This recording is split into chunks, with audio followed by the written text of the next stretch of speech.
Hoje você está prestes a mergulhar profundamente em toda a história da Bíblia, desde a criação do homem até a morte dos discípulos de Jesus, e entender as narrativas profundas do Antigo e do Novo Testamento. Começando com Adão no Jardim do Éden, viajaremos pelos anais do tempo, desde o início da existência humana até o estabelecimento da igreja primitiva, moldada pelos ensinamentos de Jesus e pelas ações de seus apóstolos. Ao viajar por essas histórias sagradas, não há dúvida de que no final, sua perspectiva será transformada e você amará a Deus mais profundamente. Mas lembre-se, essa transformação só pode acontecer se você abrir seu coração para a palavra de Deus. Se você já lutou para entender a Bíblia, essa exploração ajudará a iluminar seus ensinamentos. A Bíblia, muitas vezes vista como uma compilação complexa de textos, contém verdades atemporais, sabedoria e revelações que transcendem eras e culturas. A história da Bíblia é mais do que apenas uma coleção de contos antigos. É a história do relacionamento de Deus com a humanidade, sua aliança com seu povo e seu plano final para a salvação por meio de Jesus Cristo. O início, a criação e a queda do homem. A história da criação e da queda do homem é uma narrativa fundamental na Bíblia, começando com a existência de um Deus eterno que não tem origem nem fim. Ele é o Criador de tudo, trazendo ordem do caos e formando o universo. Gênesis nos diz: no princípio, Deus criou os céus e a terra. Gênesis 1:1. Ao longo de 6 dias, ele criou o céu, a terra, os mares, as plantas, os animais e, finalmente, a humanidade, Adão e Eva. Deus criou o homem à sua própria imagem, imbuindo a humanidade com um reflexo único de sua natureza divina. Adão, o primeiro homem, foi colocado no Jardim do Éden, um paraíso de perfeição. Deus então criou Eva da costela de Adão, simbolizando sua conexão íntima e parceria na mordomia da criação. No Éden, Adão e Eva desfrutavam de completa harmonia com Deus, um com o outro e com a natureza. Eles viviam sem vergonha, pecado ou sofrimento, encarregados de cuidar da terra e desfrutar da abundância de seus arredores. No coração do Éden, havia 2 árvores significativas: a árvore da vida e a árvore do conhecimento do bem e do mal. Deus deu liberdade a Adão e Eva no jardim, mas ordenou-lhes que não comessem do fruto da árvore do conhecimento. No entanto, a serpente, representando Satanás, enganou Eva questionando a ordem de Deus e sugerindo que comer o fruto os tornaria semelhantes a Deus, conhecendo o bem e o mal. Tentada pelo desejo de sabedoria e autonomia, Eva comeu o fruto e deu um pouco a Adão, que também comeu. Este momento, conhecido como a queda, marcou um ponto crucial na história humana. Ao desobedecer ao mandamento de Deus, Adão e Eva introduziram o pecado no mundo, fraturando o relacionamento perfeito que tinham com Deus. Antes da queda, eles eram inocentes e inconscientes de sua nudez. Depois, eles se conscientizaram de sua vulnerabilidade e experimentaram vergonha pela primeira vez, tentando se esconder de Deus. Essa vergonha foi uma manifestação de sua separação dele. O julgamento de Deus foi rápido e severo. Adão e Eva foram banidos do Jardim do Éden, um paraíso que agora estava perdido para eles para sempre. As consequências de sua desobediência não se limitaram às suas próprias vidas, mas se estenderam a toda a humanidade. Os descendentes de Adão e Eva herdariam uma natureza decaída, caracterizada por uma tendência ao pecado e uma vida de dificuldades. Para Adão, a terra seria amaldiçoada e ele labutaria para seu sustento. Para Eva, o parto se tornaria doloroso e ela experimentaria um relacionamento tenso com o marido. A serpente também foi amaldiçoada a rastejar sobre sua barriga, e a inimizade foi estabelecida entre ela e a humanidade. Apesar da gravidade da queda, a graça de Deus era evidente até mesmo em seu julgamento. Ele forneceu roupas para Adão e Eva, simbolizando seu cuidado contínuo por eles, apesar de sua rebelião. Além disso, em Gênesis 3:15, Deus fez a primeira promessa de redenção, um prenúncio profético de Cristo. Ele falou da inimizade entre a serpente e a semente da mulher, predizendo que a descendência da mulher esmagaria a cabeça da serpente, embora a serpente lhe batesse no calcanhar. Isso é amplamente interpretado como a primeira menção de um Salvador que viria para derrotar o pecado e restaurar o relacionamento quebrado entre Deus e a humanidade. A expulsão do Éden não foi apenas uma remoção física do paraíso, mas uma separação espiritual de Deus. Adão e Eva agora enfrentavam um mundo onde reinavam o sofrimento, a morte e o pecado. No entanto, mesmo nesse estado caído, o plano de redenção de Deus já havia sido posto em ação. Esse plano se desenrolaria ao longo dos séculos, levando à eventual vinda de Jesus Cristo, que redimiria a humanidade do pecado e da morte. Como a primeira família, Adão e Eva tiveram filhos, e a narrativa da luta contínua da humanidade contra o pecado começou. A queda do homem é uma história não apenas de desobediência, mas das consequências de se afastar da perfeita vontade de Deus. No entanto, também é uma história de esperança, pois a promessa de redenção de Deus brilha até mesmo nos momentos mais sombrios da história humana. A criação e a queda preparam o terreno para o desenrolar do drama da salvação, que culmina no Novo Testamento com a vida, morte e ressurreição de Jesus Cristo. As primeiras famílias e o surgimento do pecado. A história das primeiras famílias começa com a vida de Adão e Eva após seu exílio do Éden. Embora tenham sido expulsos do paraíso, suas vidas continuaram e eles se tornaram pais de 2 filhos, Caim, um fazendeiro, e Abel, um pastor. O relacionamento de Caim e Abel teve uma reviravolta trágica quando Caim, movido pelo ciúme do favor de Deus para com o sacrifício de Abel, cometeu o primeiro assassinato, matando seu irmão.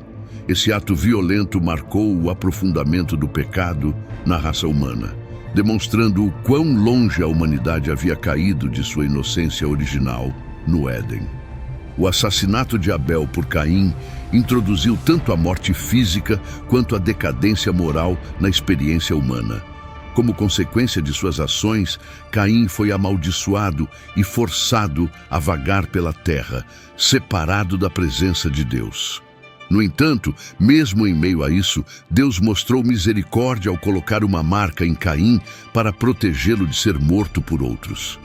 Esse paradoxo de julgamento e misericórdia tornou-se um tema recorrente no desdobramento da narrativa bíblica. Após a morte de Abel e o exílio de Caim, Adão e Eva tiveram outro filho, Sete. Foi por meio de Sete que uma nova linhagem da humanidade começou, que permaneceu fiel a Deus em contraste com a obstinação dos descendentes de Caim. A linhagem de Sete é significativa porque, em última análise, levou a Noé e, mais tarde, aos patriarcas de Israel. Essa linhagem fiel era um farol de esperança em meio à crescente corrupção na terra. À medida que a humanidade se multiplicava, o mesmo acontecia com a maldade. A Bíblia descreve como a maldade da humanidade se espalhou como uma praga. As pessoas se afastaram de Deus, preferindo perseguir seus desejos egoístas. A violência e a imoralidade tornaram-se desenfreadas, e Deus observou que todo pensamento e inclinação do coração humano se tornara mal continuamente. O mundo que Deus criara estava agora cheio de violência, corrupção e pecado, muito distante da paz e pureza do Éden. Esse mal crescente entristeceu profundamente a Deus, levando-o a tomar a difícil decisão de limpar a terra por meio de um dilúvio catastrófico. No entanto, mesmo neste momento de julgamento iminente, a graça de Deus era evidente. Entre as pessoas corruptas e pecadoras, um homem se destacou por sua justiça, Noé. Deus escolheu poupar Noé e sua família, dando-lhes instruções para construir uma arca para sobreviver ao dilúvio que se aproximava. Noé era um homem de grande fé. Ele obedeceu aos mandamentos de Deus, apesar do ridículo e da descrença daqueles ao seu redor. À medida que a terra continuava a entrar em decadência moral, a obediência e a confiança de Noé em Deus separaram ele e sua família. Noé, sua esposa, seus 3 filhos, Sem, Cam e Jafé, e suas esposas tornaram-se a última esperança para a humanidade. A arca, que levou muitos anos para ser construída, tornou-se o meio de salvação para a família de Noé e os pares de animais que Deus o instruiu a levar a bordo. Uma vez que a arca estava completa e Noé e sua família estavam em segurança dentro, Deus fez com que as chuvas começassem. Por 40 dias e noites a terra ficou coberta de água, acabando com toda a vida, exceto aqueles abrigados na arca. Depois que as águas do dilúvio recuaram, a família de Noé emergiu em um mundo purificado. Eles receberam a responsabilidade de repovoar a terra e viver em obediência a Deus. Este momento marcou um novo começo para a humanidade, mas também serviu como um lembrete sério das consequências do pecado e da profundidade da misericórdia de Deus. Por meio dos filhos de Noé, a raça humana mais uma vez se espalhou pelo mundo. Os descendentes de Sem se tornariam os povos semíticos, incluindo os israelitas, de quem o Messias viria por fim. Os descendentes de Cam povoaram regiões da África e partes da Ásia, enquanto os descendentes de Jafé se espalharam por toda a Europa. Esses 3 irmãos se tornaram os progenitores das nações do mundo, mas a memória do dilúvio e do julgamento de Deus seria transmitida de geração em geração, lembrando a humanidade da importância de andar fielmente com Deus. A história das primeiras famílias, Adão e Eva, Caim e Abel e Noé, destaca as complexidades do pecado, julgamento, misericórdia e o relacionamento contínuo entre Deus e a humanidade. Ele prepara o terreno para a narrativa bíblica da redenção, que finalmente encontra seu cumprimento na vida e obra de Jesus Cristo. Por meio da linhagem de Sete e da fidelidade de Noé, Deus preservou a humanidade, cumprindo sua promessa de prover um caminho para a redenção e restauração. O grande dilúvio e um novo começo. A história do grande dilúvio é uma narrativa poderosa sobre o julgamento de Deus, a misericórdia e o início de um novo capítulo para a humanidade. De acordo com a Bíblia, depois de anos de crescente maldade entre a humanidade, Deus decidiu limpar a terra por meio de um dilúvio, poupando apenas Noé, sua família e pares de animais que estavam alojados em segurança na arca. Por 40 dias e 40 noites, a chuva caiu implacavelmente, fazendo com que as águas da enchente subissem a níveis inimagináveis. Tudo fora da arca foi destruído e a terra foi efetivamente limpa. Quando as chuvas pararam e as águas começaram a baixar, Noé enviou um corvo e depois uma pomba para encontrar terra seca. Finalmente, a pomba voltou com uma folha de oliveira, sinalizando o fim do dilúvio.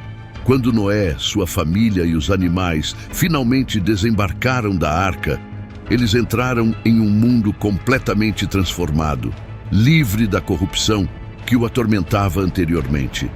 Quando Noé e sua família começaram o processo de repovoar a terra, Deus fez uma aliança com eles.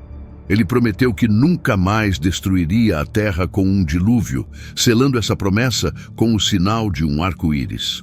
Essa aliança não era apenas para Noé e seus descendentes, mas para todas as criaturas vivas, um lembrete da misericórdia de Deus e da nova oportunidade para a humanidade viver em retidão. Dos 3 filhos de Noé, Sem, Cam e Jafé, vieram as diversas nações do mundo. Os descendentes de Sem incluíam os povos semíticos, notadamente os israelitas, por meio dos quais o Messias, Jesus Cristo, por fim nasceria. Os descendentes de Cam povoaram regiões na África e partes da Ásia, enquanto os descendentes de Jafé se espalharam pela Europa. Esses três irmãos se tornaram os patriarcas dos diferentes ramos da humanidade e seus legados se espalharam pelo mundo antigo. A linha de Sem teve grande significado na narrativa bíblica. Seus descendentes levariam a Abraão, Isaque, Jacó e, finalmente, as 12 tribos de Israel. Essas tribos, especialmente a tribo de Judá, desempenharam um papel crítico no desdobramento do plano redentor de Deus, culminando no nascimento de Jesus Cristo. O dilúvio, portanto, marcou a transição de um mundo corrupto para um que acabaria por dar origem à nação de Israel e à vinda do Salvador. Cam, no entanto, tornou-se o ancestral dos cananeus e de outras nações que mais tarde entrariam em conflito com Israel. Os descendentes de Cam estavam espalhados por regiões da África e do Oriente Próximo. A história dos descendentes de Cam também envolveu conflitos e tensões, particularmente entre os cananeus e os israelitas. Essas tensões históricas são exploradas mais detalhadamente em livros bíblicos posteriores, mostrando como o legado dos filhos de Noé influenciou a geopolítica do mundo antigo. Os descendentes de Jafé se espalharam pela Europa e partes da Ásia, estabelecendo muitos dos povos e nações que formariam as civilizações clássicas e europeias posteriores. Sua linha era vista como expandindo os horizontes da humanidade, espalhando a civilização e criando novas culturas e línguas. Apesar desses caminhos divergentes, todos os três irmãos carregavam a memória do grande dilúvio e as lições que ele transmitia. O dilúvio tornou-se um tema central nas tradições orais e histórias transmitidas por seus descendentes, simbolizando o julgamento de Deus sobre o pecado humano, mas também sua misericórdia em poupar Noé e oferecer à humanidade um novo começo. A narrativa do dilúvio é significativa não apenas porque destaca a capacidade de Deus de julgar e purificar o mundo, mas também porque demonstra seu profundo compromisso com a humanidade. A aliança que ele fez com Noé, selada com o arco-íris, foi uma promessa de graça e misericórdia, garantindo que um julgamento tão devastador nunca mais recairia sobre a terra. Essa aliança é um dos primeiros exemplos do plano de longo prazo de Deus para redimir e restaurar a humanidade, lançando as bases para seu plano final de salvação por meio de Jesus Cristo. Neste novo mundo após o dilúvio, a família de Noé tinha a responsabilidade de repovoar a terra e reconstruir a civilização. No entanto, a narrativa também mostra que o pecado não foi erradicado. Permaneceu uma parte da natureza humana. Isso é evidente na história da embriaguez de Noé e nas ações subsequentes de seus filhos, que destacaram a presença contínua da fragilidade humana, mesmo neste novo começo. À medida que os descendentes de Noé se multiplicaram e se espalharam pela terra, a humanidade começou a formar nações e civilizações.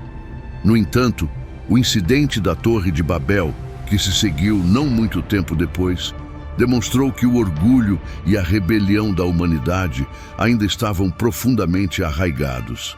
Em vez de se espalharem para encher a terra como Deus ordenou, tentaram construir uma torre para alcançar os céus, desafiando a vontade de Deus. Como resultado, Deus confundiu suas línguas e as espalhou pela face da terra, diversificando ainda mais a raça humana e levando ao desenvolvimento de culturas e línguas distintas. O grande dilúvio, portanto, serve como uma narrativa de destruição e renovação.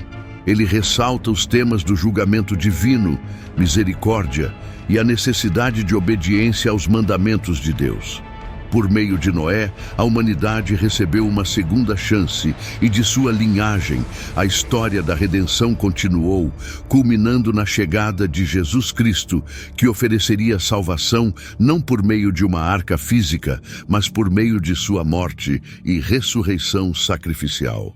O arco-íris continua sendo um poderoso símbolo de esperança, um lembrete da aliança de Deus com Noé e, por extensão, sua aliança com toda a humanidade.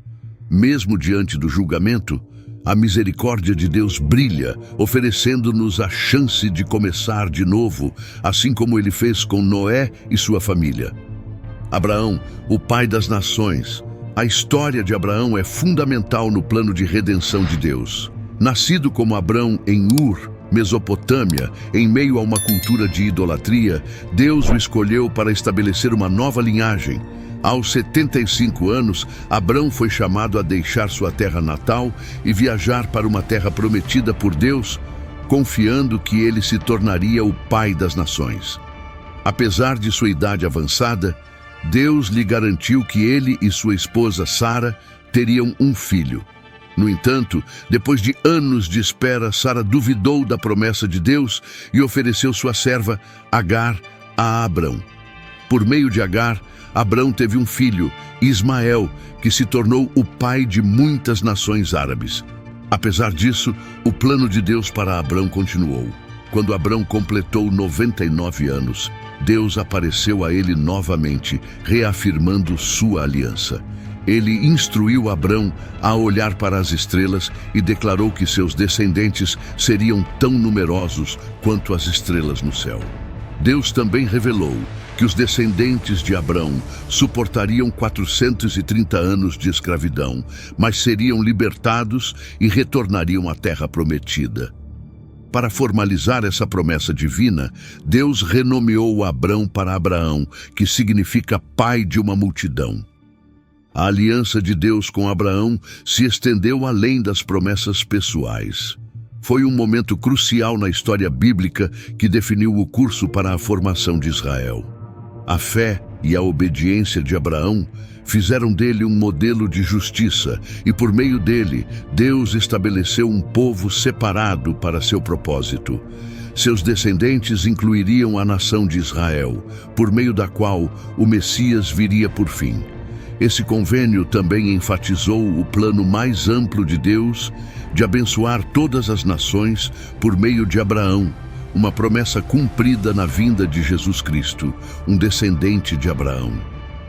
Além de prometer uma grande nação, Deus exigiu que Abraão demonstrasse sua fé. Talvez o teste mais significativo tenha ocorrido quando Deus pediu a Abraão que sacrificasse seu amado filho, Isaque. Este pedido, embora angustiante, foi um profundo momento de confiança. Abraão se preparou para obedecer, mas no último momento, Deus interveio, providenciando um carneiro para tomar o lugar de Isaque. Esse ato de fé solidificou ainda mais a posição de Abraão como um homem de confiança inabalável na vontade de Deus. E por meio de sua obediência, a aliança foi passada para Isaque e mais tarde para Jacó, neto de Abraão. O legado de Abraão se estendeu por milênios. De sua linhagem veio não apenas Israel, mas também os descendentes de Ismael, moldando grande parte do antigo e moderno Oriente Médio. A relação entre os descendentes de Isaque, os israelitas, e os descendentes de Ismael, as nações árabes, foi marcada por conflitos e herança compartilhada, ecoando a complexa dinâmica de seus ancestrais. A história de Abraão, no entanto, continua sendo um poderoso exemplo de fé, demonstrando que por meio de paciência, confiança e obediência, as promessas de Deus sempre são cumpridas de maneiras muito além da compreensão humana. Isaque, Jacó e as 12 tribos de Israel.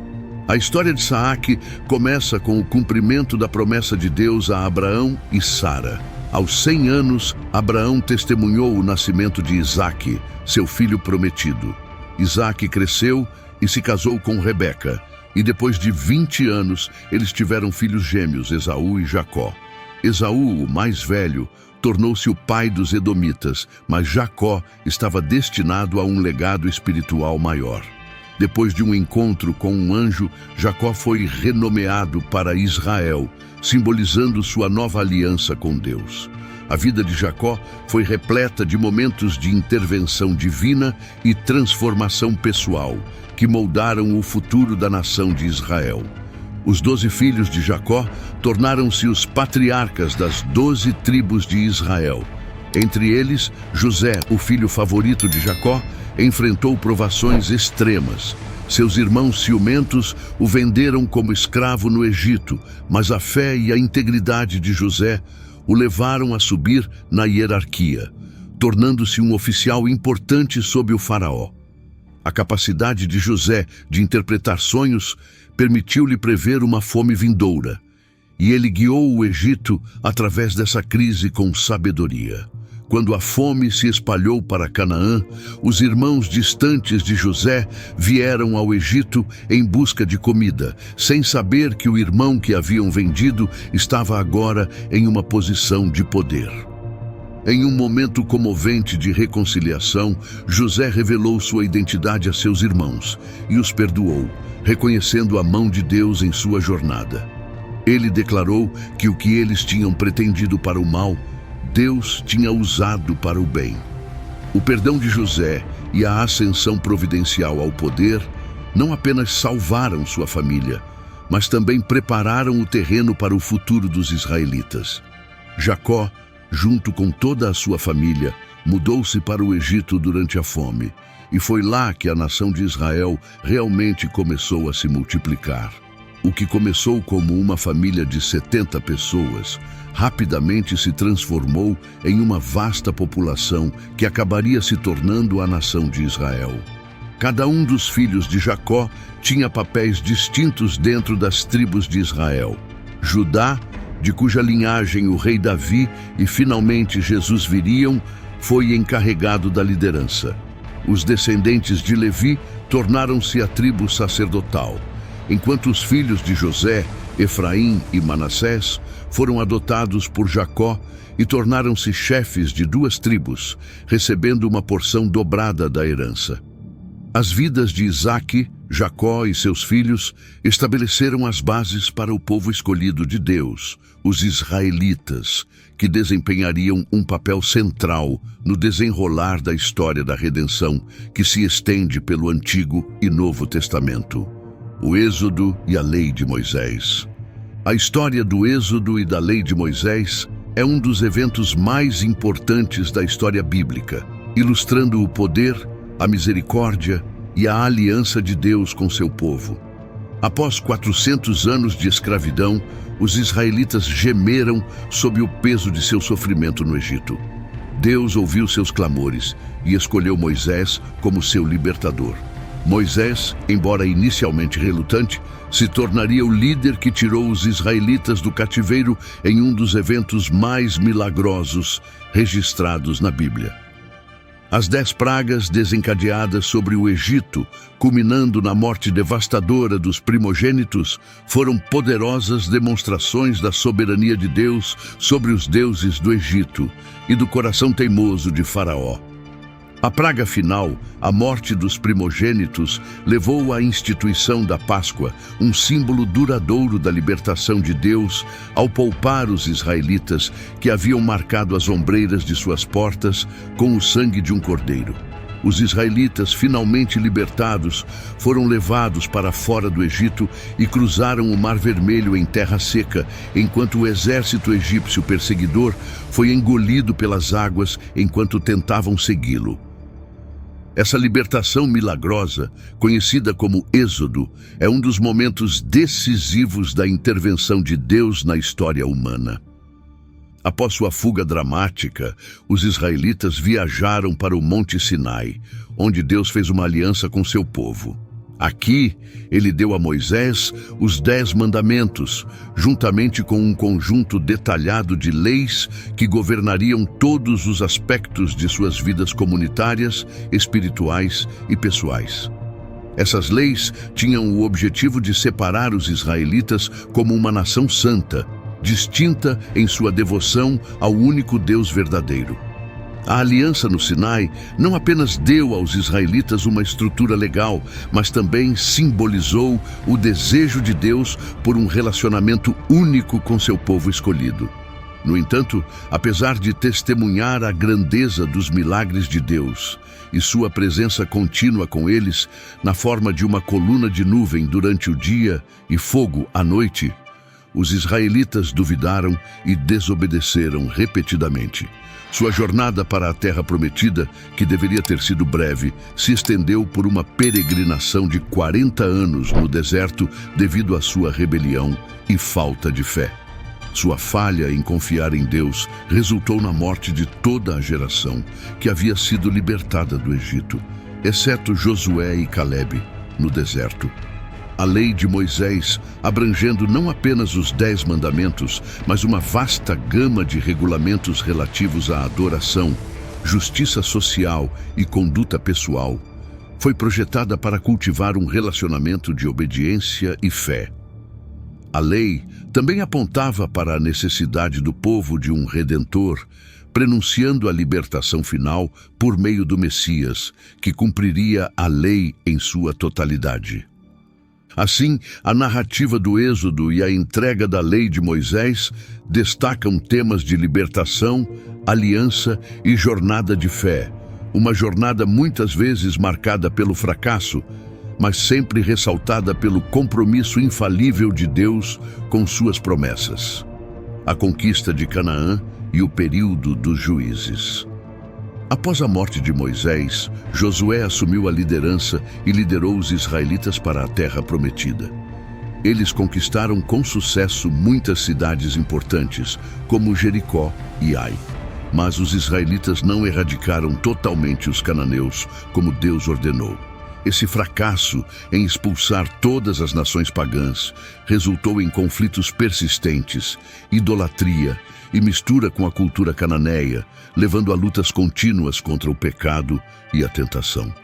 Apesar das primeiras vitórias, a conquista incompleta significou que Israel viveu ao lado dos cananeus e de outros povos pagãos, muitas vezes caindo na adoração de seus falsos deuses, como Baal e Asherá. Seu frequente retrocesso espiritual criou um padrão cíclico ao longo do período. Os israelitas cairiam em pecado, levando Deus a permitir que fossem oprimidos pelas nações vizinhas. Eles acabariam clamando por libertação. E, em resposta, Deus levantaria um juiz, um líder militar ou espiritual, para libertá-los de seus inimigos. O período dos juízes foi de governo teocrático, onde não havia rei e Deus governava por meio de líderes designados. Esses juízes não eram monarcas, mas líderes divinamente escolhidos que agiam como comandantes militares, árbitros e às vezes profetas. Cada juiz tirou Israel da opressão estrangeira e tentou restaurar a ordem espiritual. Entre os juízes mais famosos estavam Gideão, Jefté, Sansão e Samuel.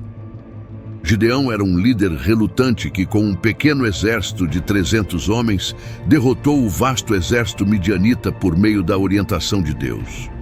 Jefté, um guerreiro de origem desonrada, era conhecido por seu sucesso militar contra os amonitas, embora seu legado tenha sido prejudicado por um voto trágico que ele fez. Sansão, um nazireu conhecido por sua força sobre-humana, era um indivíduo profundamente falho que lutava contra fraquezas morais. Mas Deus o usou para libertar Israel dos filisteus. Samuel, o último e talvez o mais justo dos juízes, desempenhou um papel fundamental como profeta, sacerdote e líder. Ele ungiu os 2 primeiros reis de Israel, Saul e Davi. Durante todo esse período, a instabilidade espiritual de Israel persistiu. O livro de Juízes frequentemente observa que cada um fez o que era certo aos seus próprios olhos, simbolizando o caos moral e espiritual da época. Essa falta de liderança central, juntamente com a frequente adoração de ídolos e declínio moral, levou a repetidos ciclos de desobediência e arrependimento. Apesar da libertação periódica por meio dos juízes, o povo continuamente se desviava de Deus, buscando os deuses das nações vizinhas. Essa era acabou culminando na demanda do povo por um rei para governá-los, como as outras nações, o que levou à transição da época dos juízes para o estabelecimento da monarquia sob Saul. Assim, o período dos juízes não foi apenas um tempo de conquistas militares e libertação, mas também de turbulência espiritual e declínio moral, demonstrando a luta contínua de Israel para permanecer fiel a Deus em meio à influência estrangeira e ao pecado interno. A monarquia, Saul, Davi e Salomão. Eventualmente, o povo de Israel exigiu um rei, desejando ser como as outras nações ao seu redor. Embora Samuel, o último juiz, os advertisse contra essa decisão, eles insistiram, e Deus permitiu que eles tivessem um rei. Saul foi ungido como o primeiro rei de Israel, mas embora tenha começado bem seu reinado, logo caiu no orgulho e na desobediência. Deus rejeitou Saul, e Davi, um menino pastor, foi escolhido para sucedê-lo. O reinado de Davi foi marcado por vitórias militares, expansão territorial e uma profunda devoção a Deus. Embora tenha cometido pecados graves, incluindo adultério e assassinato, Davi se arrependeu sinceramente, ganhando o título de homem segundo o coração de Deus. Davi estabeleceu Jerusalém como a capital de Israel e fez os preparativos para a construção do templo, embora fosse seu filho, Salomão, quem o completaria. O reinado de Salomão foi de paz e prosperidade. Ele era conhecido por sua sabedoria, um dom de Deus, que o levou à imensa riqueza e fama internacional. Sob seu governo, Israel experimentou sua idade de ouro, ao se tornar um centro de comércio, cultura e devoção religiosa. Salomão construiu o primeiro templo em Jerusalém, uma estrutura magnífica onde os israelitas ofereciam sacrifícios e adoravam a Deus. O templo simbolizava a presença de Deus entre seu povo, um lugar onde o céu encontrava a terra. Apesar dessas conquistas, os últimos anos de Salomão foram marcados pela desobediência. Seu coração foi desviado de Deus pelas muitas esposas estrangeiras que tomou, que o levaram à idolatria. Isso marcou o início do declínio espiritual de Israel. Após a morte de Salomão, seu filho Roboão herdou o trono, mas suas duras políticas causaram uma divisão entre o povo. As tribos do norte, desiludidas com os pesados impostos e o trabalho forçado, se rebelaram e formaram o reino de Israel, com Jeroboão como rei. As tribos do sul de Judá e Benjamim permaneceram leais a Roboão, formando o reino de Judá. O reino dividido, Israel e Judá. A divisão do reino marcou um período de declínio tanto para Israel quanto para Judá. O reino do norte, Israel, teve 19 reis em um período de 209 anos, nenhum dos quais seguiu a Deus fielmente. Jeroboão, temendo que seu povo voltasse para Roboão se viajasse a Jerusalém para adorar, colocou bezerros de ouro em Betel e Dan, levando o povo à idolatria. Esse padrão de idolatria persistiu ao longo da história do Reino do Norte, com cada rei sucessivo se afastando ainda mais de Deus. Durante esse tempo, Deus enviou profetas para chamar o povo de volta a ele. Profetas como Elias e Eliseu realizaram milagres e confrontaram os falsos profetas de Baal, mas o povo se recusou a ouvir. A maldade do Reino do Norte atingiu seu auge sob o rei Acabe e sua esposa Jezabel, que promoveram a adoração de Baal e perseguiram os profetas de Deus. Em resposta, Deus enviou o Império Assírio como ferramenta de julgamento. Em 722 AC, os assírios conquistaram Israel, deportando seu povo e espalhando-o por todo o império. As 10 tribos do norte foram efetivamente perdidas, tornando-se conhecidas como as tribos perdidas de Israel. O reino meridional de Judá se saiu um pouco melhor, passando por períodos de reavivamento religioso sob reis como Ezequias e Josias. Esses reis procuraram trazer o povo de volta a Deus, removendo ídolos e restaurando a adoração adequada no templo. No entanto, Judá não estava imune aos mesmos pecados que afligiam Israel. Muitos de seus reis levaram o povo à idolatria e à desobediência, ignorando as advertências de profetas como Isaías, Miqueias e Jeremias. O exílio babilônico e a destruição do templo. Depois de anos de advertências proféticas, o reino de Judá continuou seu caminho de desobediência, adorando ídolos e negligenciando as leis de Deus. Em 586 AC, conforme predito por profetas como Jeremias, Deus permitiu que o rei babilônico Nabucodonosor invadisse Jerusalém. Essa invasão levou à destruição completa da cidade e do templo, que era o coração espiritual de Israel. A destruição do templo não foi apenas um golpe físico, mas uma profunda ferida espiritual.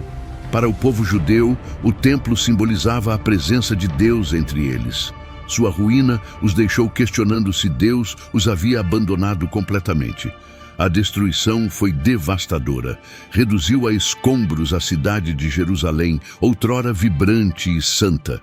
A Arca da Aliança, alojada dentro do templo, foi perdida, e o centro do povo para a adoração, sacrifício e identidade comunitária se foi. Este evento também deu início ao exílio babilônico, durante o qual a maioria da população de Judá foi levada cativa para a Babilônia. O exílio durou 70 anos, conforme profetizado. O povo judeu foi forçado a deixar sua terra natal e viver em uma terra estrangeira, onde lutou para manter sua identidade. Muitos temiam que sua aliança com Deus fosse quebrada. E as pessoas não tinham certeza de como poderiam manter sua fé sem o templo e seus rituais. Apesar do desespero, Deus continuou a se comunicar com seu povo por meio de profetas como Ezequiel e Daniel, que forneceram esperança e orientação durante o exílio. Ezequiel, que também estava na Babilônia, transmitiu visões do futuro, incluindo a eventual restauração do templo. Suas profecias asseguravam ao povo que Deus não havia esquecido sua aliança e que seu exílio era um castigo, mas não um abandono permanente. Daniel, membro da nobreza judaica, ganhou destaque nas cortes babilônicas e mais tarde persas, onde permaneceu um exemplo brilhante de fidelidade a Deus em meio a um império pagão. Sua devoção inabalável à lei de Deus levou até mesmo a incidentes dramáticos, como sua sobrevivência na cova dos leões. A capacidade de Daniel de interpretar sonhos e sua sabedoria lhe renderam o respeito dos reis, e por meio de sua posição, influenciou os impérios babilônico e persa. As profecias de Daniel incluíam visões significativas sobre o futuro de Israel, a vinda do Messias e o fim do exílio. Suas visões ofereciam conforto e apontavam para uma redenção futura para o povo judeu. Sua fidelidade e liderança ajudaram a sustentar a esperança da comunidade judaica durante o exílio. Além das profecias de Ezequiel e Daniel, o exílio tornou-se um momento para o povo judeu refletir sobre seu relacionamento com Deus. As sinagogas surgiram como locais de culto e estudo, permitindo que a fé judaica sobrevivesse sem o templo. O desenvolvimento desses centros comunitários ajudou a garantir que as pessoas mantivessem sua identidade e fé. Conforme profetizado por Jeremias, o exílio não duraria para sempre. O Império Babilônico acabou caindo nas mãos do Império Persa sob o rei Ciro, que emitiu um decreto permitindo que o povo judeu retornasse à sua terra natal. A decisão do rei persa cumpriu a promessa de Deus e marcou o início de um novo capítulo na história de Israel. O retorno do exílio, liderado por figuras como Zorobabel, Esdras e Neemias, preparou o terreno para a reconstrução de Jerusalém e do segundo templo e a eventual restauração do povo judeu à sua terra.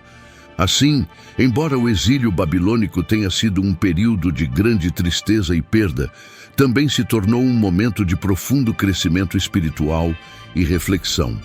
Por meio da fidelidade de Deus, o povo judeu não apenas sobreviveu, mas emergiu mais forte, mais unificado e pronto para seu eventual retorno à terra de seus ancestrais. O retorno do exílio e a reconstrução do templo. Depois de 70 anos, o Império Babilônico caiu nas mãos dos persas, e o rei Ciro emitiu um decreto permitindo que os judeus retornassem à sua terra natal. Sob a liderança de Zorobabel, Esdras e Neemias, o povo judeu voltou em ondas para reconstruir Jerusalém e o templo. Zorobabel supervisionou a reconstrução do templo, enquanto Neemias reconstruiu as muralhas da cidade, garantindo sua proteção contra inimigos. No entanto, o retorno não foi isento de desafios. Os samaritanos, que se estabeleceram na terra durante o exílio, se opuseram aos esforços de reconstrução e procuraram minar o povo judeu. Essa oposição externa, juntamente com a apatia interna, atrasou a conclusão do templo. Os profetas Ageu e Zacarias foram fundamentais para encorajar o povo a retomar o trabalho, lembrando-os das promessas de Deus e chamando-os a priorizar sua casa sobre seus assuntos pessoais. O templo reconstruído, conhecido como Segundo Templo, era uma sombra da grande estrutura de Salomão, mas simbolizava a renovação da aliança entre Deus e seu povo. No entanto, na época do profeta Malaquias, a devoção do povo havia esfriado novamente. A corrupção havia se infiltrado no sacerdócio, os casamentos estavam desmoronando e as ofertas trazidas a Deus eram de baixa qualidade. A mensagem de arrependimento de Malaquias marcou o fim do período do Antigo Testamento, com a promessa de que Deus enviaria um mensageiro para preparar o caminho para o Messias. O período intertestamentário, aguardando o Messias. O período intertestamentário, um período de 400 anos após a profecia de Malaquias, foi uma época em que nenhuma nova revelação profética foi dada, mas foi um período de significado histórico monumental. O povo judeu, antecipando a chegada do Messias, viveu mudanças drásticas à medida que impérios externos subiam e caíam ao seu redor. Um dos momentos decisivos desse período foi a expansão do Império Grego sob Alexandre o Grande. Suas conquistas espalharam a cultura e a língua helenísticas por toda a região do Mediterrâneo, incluindo Israel, alterando fundamentalmente a paisagem cultural. A língua grega, especificamente o grego koiné, tornou-se a língua franca da região, que mais tarde desempenhou um papel crucial na disseminação do Evangelho durante a era do Novo Testamento. Após a morte de Alexandre, seu império se fragmentou, e o controle sobre Israel flutuou entre os Ptolomeus do Egito e os Seleucidas da Síria.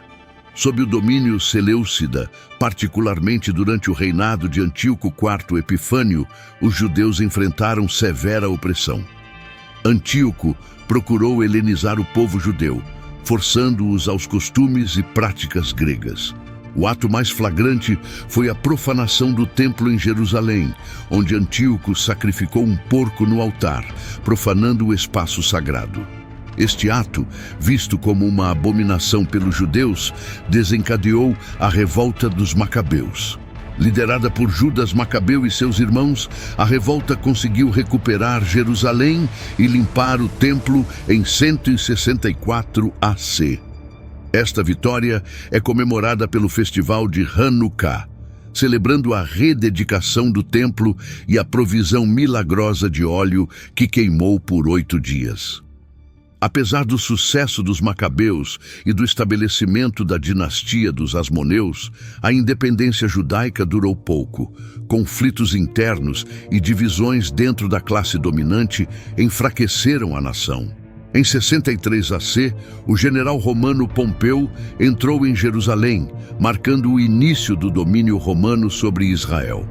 Embora os romanos trouxessem consigo infraestrutura avançada, como um amplo sistema de estradas que mais tarde facilitaria a disseminação do cristianismo, sua ocupação foi opressiva e o povo judeu se irritou com seu controle. A dinastia herodiana, um regime fantoche sob Roma, governou a Judéia com o infame Herodes, o Grande, subindo ao trono pouco antes do nascimento de Jesus. Sob Herodes, o templo em Jerusalém foi grandiosamente renovado, mas o reinado de Herodes foi marcado por paranoia e brutalidade, incluindo o massacre de crianças em Belém, depois de ouvir sobre o nascimento de um rei rival. O povo judeu, sobrecarregado pelos impostos romanos e pelo duro governo de Herodes, continuou a ansiar pelo Messias que os libertaria de seus opressores. A ocupação romana, no entanto, preparou o terreno para a vinda do Messias e a propagação de sua mensagem. A Pax Romana, paz romana, do Império Romano, proporcionou relativa estabilidade em toda a região, e suas estradas conectavam cidades e nações, permitindo viagens mais fáceis. Esses desenvolvimentos foram cruciais para os primeiros cristãos, que, após a morte e ressurreição de Jesus, espalhariam a mensagem do Evangelho por todo o Império, cumprindo o plano divino iniciado séculos antes. O período intertestamentário terminou com o nascimento de Jesus, inaugurando o cumprimento das tão esperadas profecias e o alvorecer da era do Novo Testamento. O nascimento de Jesus, o cumprimento da profecia. Foi nesse turbulento cenário político e espiritual que Jesus Cristo nasceu. Os evangelhos de Mateus e Lucas relatam os eventos milagrosos que cercaram seu nascimento. Jesus, o tão esperado Messias, nasceu em Belém, filho de Maria, uma virgem em cumprimento das profecias do Antigo Testamento, como Isaías 7,14. Portanto, o próprio Senhor vos dará um sinal. A virgem conceberá e dará à luz um filho, e o chamará Emanuel. Emanuel significa Deus conosco, significando que Jesus não seria apenas um profeta ou professor, mas Deus encarnado. Seu nascimento foi anunciado por anjos e testemunhado por humildes pastores, significando que o Salvador veio para todas as pessoas, tanto os humildes quanto os grandes. Esta foi uma indicação clara de que a mensagem e a missão de Jesus não se limitavam à elite ou às autoridades religiosas, mas se estendiam a todos, independentemente de status ou riqueza. Herodes, o Grande, o rei da Judéia nomeado pelos romanos, sentiu-se ameaçado pela notícia do nascimento de Jesus. A chegada dos magos ou sábios que vieram em busca do rei dos judeus acendeu a paranoia de Herodes. Em sua tentativa brutal de eliminar esse suposto rival, Herodes ordenou o massacre de todos os bebês do sexo masculino em Belém, um ato horrível, conhecido como o Massacre dos Inocentes. No entanto, Deus protegeu Jesus, advertindo José em um sonho para fugir para o Egito. A família ficou lá até a morte de Herodes, após o que eles voltaram para se estabelecer em Nazaré. Este período inicial da vida de Jesus cumpriu outra profecia de Oséias 11:1. Do Egito chamei meu filho, mostrando a orquestração divina por trás de cada aspecto de sua vida. Em Nazaré, Jesus cresceu em relativa obscuridade, preparando-se para o seu ministério. Pouco se sabe sobre seus primeiros anos, mas Lucas 2:52 nos diz que Jesus crescia em sabedoria, estatura e graça para com Deus e os homens. Isso sugere que, embora ele tenha vivido uma vida normal como filho de carpinteiro, ele já estava sendo moldado para a grande missão que estava por vir: o ministério de Jesus e o chamado dos apóstolos. Aos 30 anos, Jesus começou seu ministério público depois de ser batizado por João Batista no Rio Jordão. João estava preparando o caminho para o Messias, pregando o arrependimento e batizando aqueles que se afastaram de seus pecados. Quando Jesus veio para ser batizado, João inicialmente hesitou, reconhecendo a superioridade de Jesus.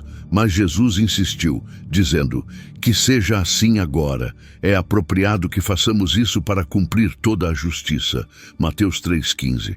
Quando Jesus emergiu da água, os céus se abriram e o Espírito Santo desceu sobre ele na forma de uma pomba. Uma voz do céu declarou: "Este é o meu Filho amado, em quem me comprazo."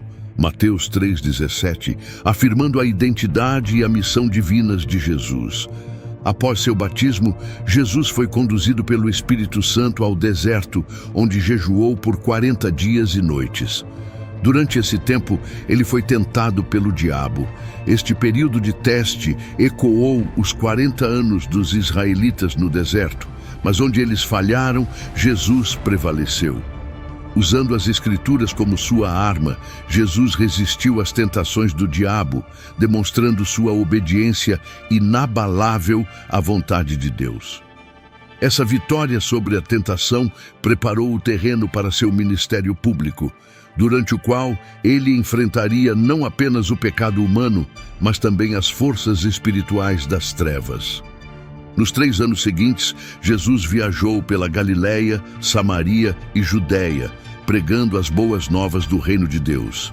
Sua mensagem central era que o reino de Deus estava próximo, e ele chamou as pessoas a se arrependerem e crerem.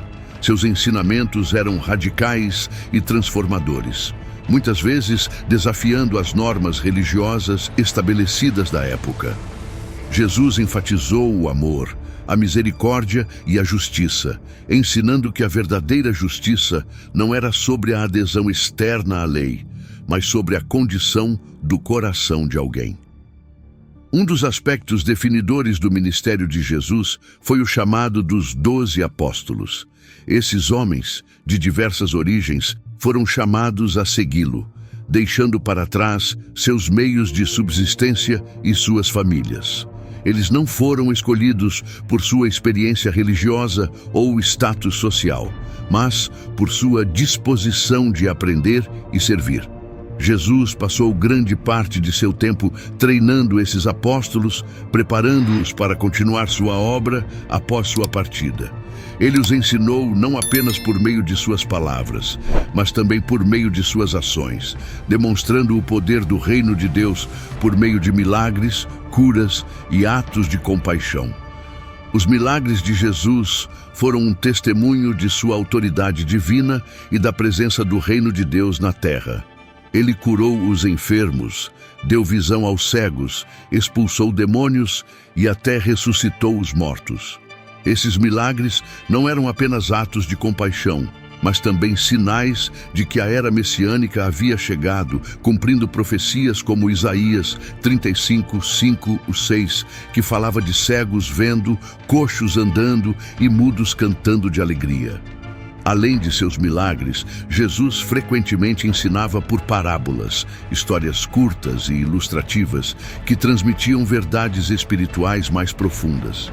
Essas parábolas desafiaram seus ouvintes a pensar de forma diferente sobre Deus, sobre si mesmos e sobre o mundo ao seu redor.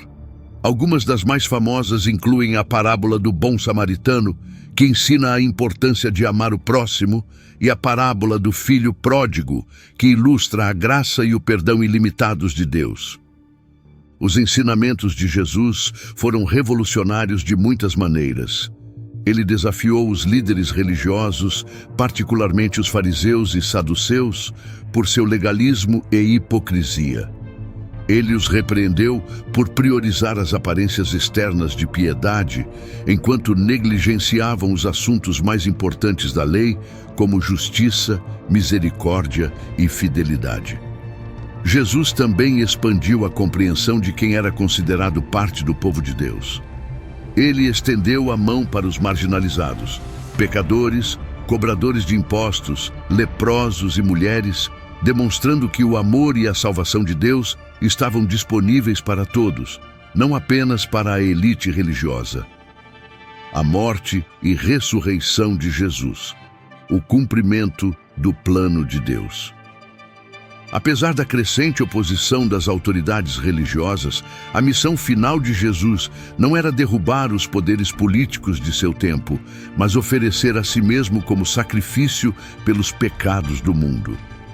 Ao longo de seu ministério, ele insinuou esse sacrifício vindouro, dizendo a seus discípulos que ele sofreria, seria morto e no terceiro dia ressuscitaria. No entanto, seus discípulos lutaram para entender ou aceitar plenamente esse plano. Os eventos que levaram à crucificação de Jesus são conhecidos como a Paixão. Depois de celebrar a ceia da Páscoa com seus discípulos, um evento que instituiu a ceia do Senhor ou comunhão, Jesus foi traído por um de seus seguidores mais próximos, Judas Iscariotes. Ele foi preso no jardim do Getsêmani, onde estava orando, e levado a julgamento perante o sinédrio judeu e o governador romano, Pôncio Pilatos.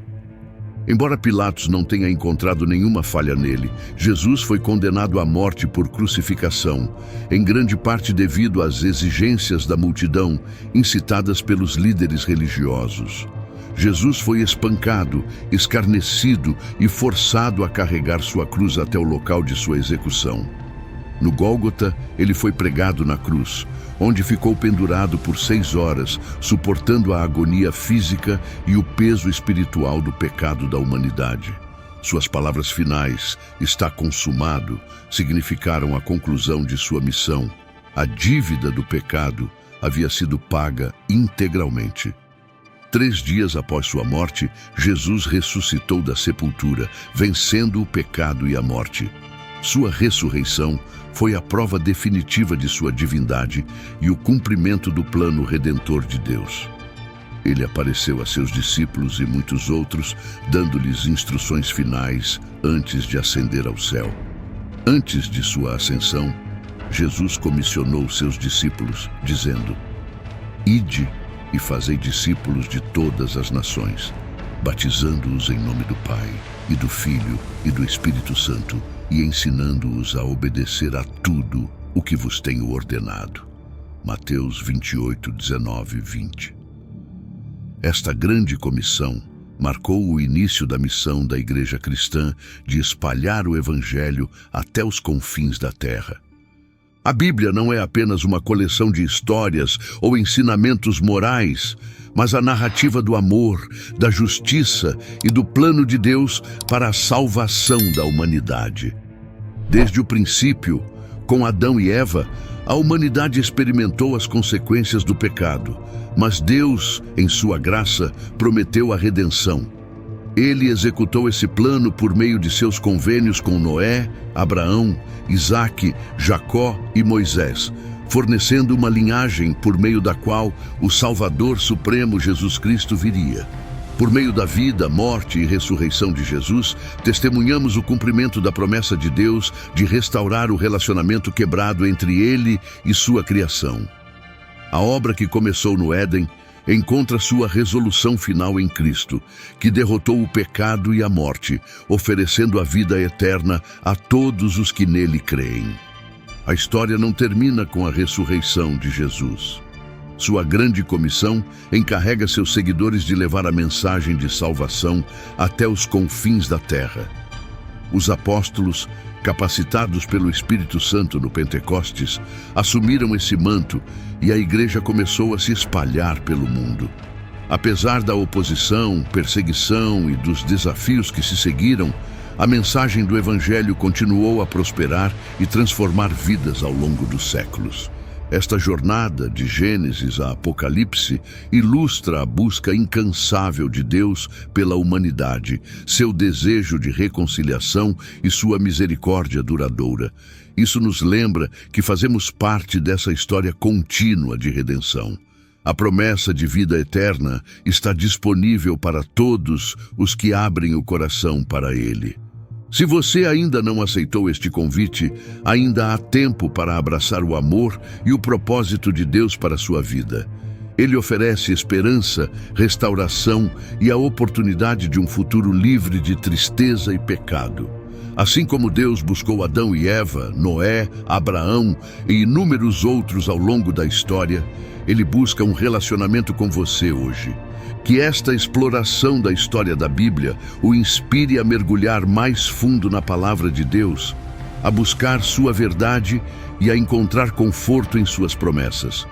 Ao refletirmos sobre a incrível jornada da salvação, somos lembrados de que o plano de Deus é perfeito, seu amor é ilimitado e sua graça é dada gratuitamente a todos os que creem.